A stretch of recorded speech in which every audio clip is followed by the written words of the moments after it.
Like a lot of people in the community, it's something that is just always done. I was always that guy that's, oh, I love this song, so I'm just automatically playing the guitar. I grew up watching MTV more than like Sesame Street. That's what I would see, is people, on stage rocking out, and you just try and mimic that. It just becomes your way of expressing what you love about a song.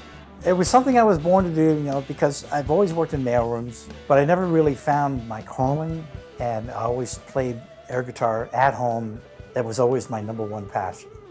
And then when I heard about the air guitar thing coming to San Francisco in 2006, this is it, this is my calling. What air guitar is truly about, which is having fun and driving 18 plus hours to perform for 1, maybe 2 minutes at most, which is an odd thing to do.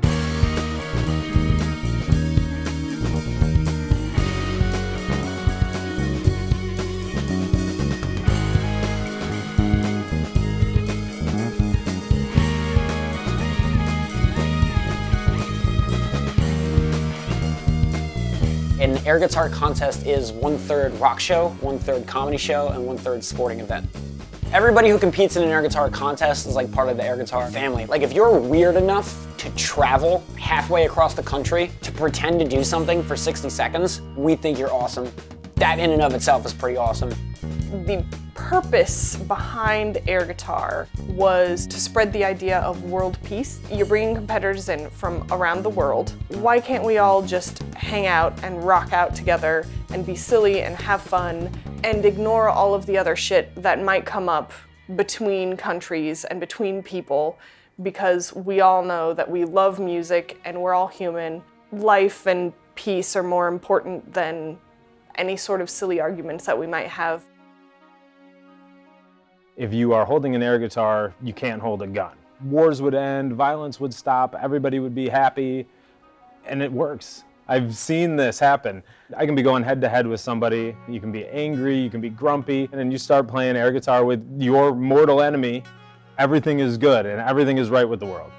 In Finland, a bunch of college kids had an assignment. Realistically, what's the best way that you can make world peace? And their answer was, if everybody in the world picked up an air guitar, theoretically, they couldn't be holding a rifle. So there'd be no more war, boom, we did it. And they were like, that's actually kind of a fun idea. So air guitar competitions started. They were like, come be peaceful, put your guns down and pick up air guitars kind of stuff. And that has just grown and grown and grown as the defining message of why we do all this. The scoring system in air guitar is on a 4.0 to 6.0 scale, which is just like Olympic gymnastics, because really, it's that tough.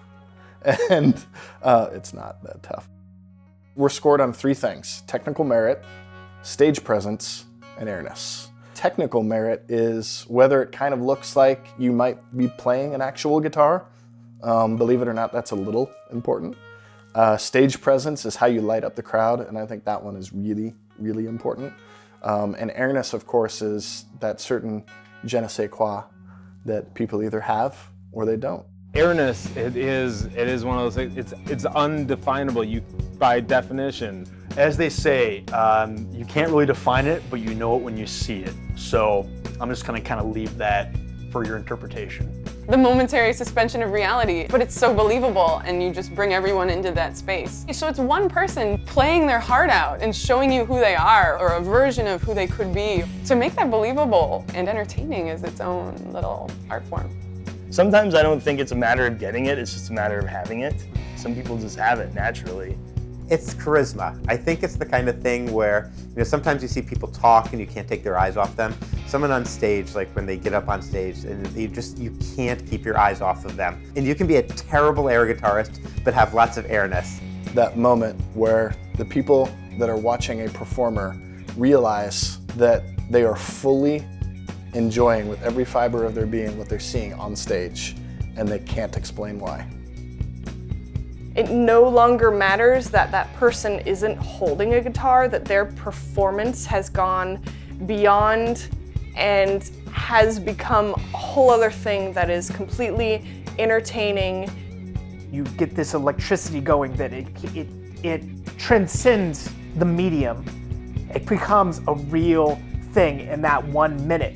And those people that are standing in the crowd get moved for half a second. You can see it on their faces, like, what? Yeah, that's airness. There's airness that you judge on the stage, and then there's this other airness which I think also bleeds into the performance. And if you're willing to look with a pure heart, you can really see someone's airness. When you see airness, it is dreadfully apparent. It takes you away. You forget that you're watching some asshole flailing around on a stage. A lot of air guitar is some asshole flailing around on a stage. Honestly, that's what I'm there for. It's amazing. But when you see Matt Burns take the entire crowd on a journey with him by flailing around on a stage like an asshole, that's airness, but I can't explain it.